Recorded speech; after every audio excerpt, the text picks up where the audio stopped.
क्या आपने कभी विषकन्या के बारे में सुना है? ऐसी लड़कियां जिनके शरीर में जहर होता था और जिनके एक स्पर्श से ही दुश्मन की मौत हो सकती थी। और कहा जाता है कि महान रणनीतिकार आचार्य चाणक्य ने इन्हीं विषकन्याओं का इस्तेमाल अपने दुश्मनों को हराने के लिए किया था। लेकिन क्या यह सच था या सिर्फ एक कहानी? आज हम जानेंगे एक ऐसी रहस्यमयी कहानी जिसमें राजनीति, चालाकी और खतरनाक रणनीति छुपी हुई थी।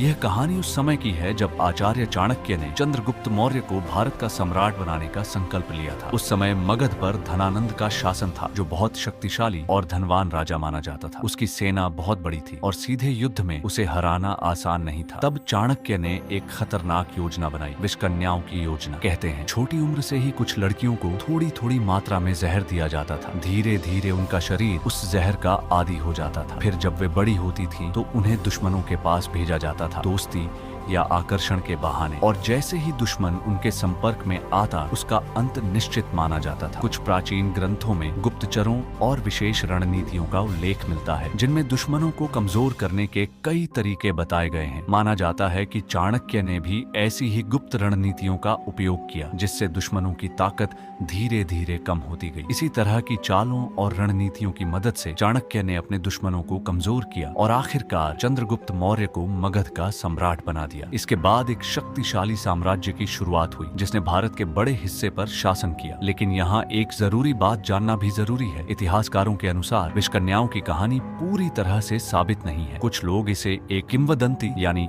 लोक कथा मानते हैं, जबकि कुछ मानते हैं कि यह उस समय की गुप्त रणनीतियों का हिस्सा हो सकती थी। यानी यह कहानी इतिहास और रहस्य के बीच कहीं छुपी हुई है। तो क्या सच में चाणक्य ने विषकन्याओं का इस्तेमाल किया था, या यह सिर्फ एक डर पैदा करने वाली कहानी थी? आप क्या सोचते हैं? अपनी राय जरूर बताइए। और ऐसी ही रहस्यमयी ऐतिहासिक कहानियों के लिए चैनल को सब्सक्राइब करना न भूलें।